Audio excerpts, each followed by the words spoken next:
This hearing is not about the safety and effectiveness of Mifepristone. It is not about protecting the health and well-being of women. The overwhelming evidence from the scientific and medical community is clear and it is unambiguous.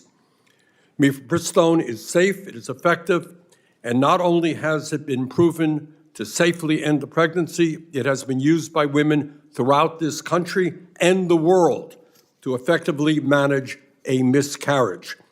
That's not what Bernie Sanders' position is. That's what hundreds of clinical trials and studies in prominent medical journals have found for nearly 3 decades. That's what the American College of Obstetricians and Gynecologists, the largest organizations of OBGYNs in America, has found. That's not my view, it's not Patty Murray's view, that's their view.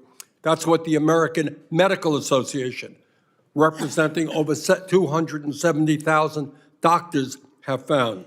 That's what the FDA has found for more than a quarter of a century after it approved Mifepristone in the year 2000.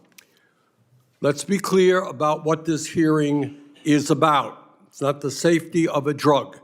It is about the ongoing effort of my friends in the Republican Party to deny the women of this country the basic right to control their own bodies. That is what this hearing is about. 4 years ago, 6 Supreme Court justices, all nominated by Republican presidents, decided to overturn Roe v. Wade, abolish the constitutional right for women to have an abortion, and give politicians in state governments all over this country the right to control a woman's body. Since this disastrous Supreme Court decision, 13 states have enacted a total abortion ban, and 28 states have restricted access to Mifepristone. That is what this hearing is about. It's whether in the year 2026 we're going to fight to make sure that women have a right to control their bodies, or whether politicians take away those rights. Senator Murray? Well, thank you very much, Ranking Member Sanders, for letting me speak on an issue I care deeply about. The fact of the matter is medication abortion is safe and effective, and we have known that for a very long time. FDA had the data to show this when they first approved Mifepristone 25 years ago, and its safety was reaffirmed when FDA approved a generic version of this last fall. We have a tremendous amount of data showing how safe this medication is. More than 160 high-quality studies have been conducted, and millions of women around the world use Mifepristone safely every year, with fewer complications, by the way, than Viagra or penicillin.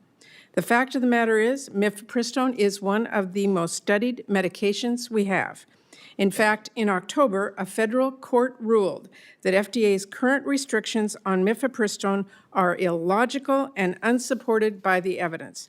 The only reason Mifepristone is regulated as heavily as it already is because of anti-abortion politics, not because of science. And now Republicans are holding this hearing to peddle debunked junk studies by anti-abortion organizations which have no credibility and have been forcefully condemned by actual medical organizations to justify reinstating more burdensome requirements and ultimately ripping medication abortion off the shelves entirely. We all know this hearing is not about the actual science or the facts, and it's certainly not about what is best for women's health. This hearing really is about the fact that Trump and his anti-abortion allies want to ban abortion nationwide, and medication abortion is the most common method of abortion in the U.S. Republicans are furious that despite their extreme abortion bans, some women are still finding ways to get the care that they need, and they want to put a stop to it, whatever it takes. Of course, the overwhelming majority of people in this country do not want medication abortion ripped away, and they do not want Republicans legislating their pregnancies. And I think most people are going to see right through the utter BS that is being staged here today. I also have to say I'm stunned that Republicans found time to hold this sham hearing when they have yet to have held any sort of hearing holding RFK Jr. to account for undermining access to safe and effective vaccines and letting deadly diseases like measles and whooping cough rip through our communities.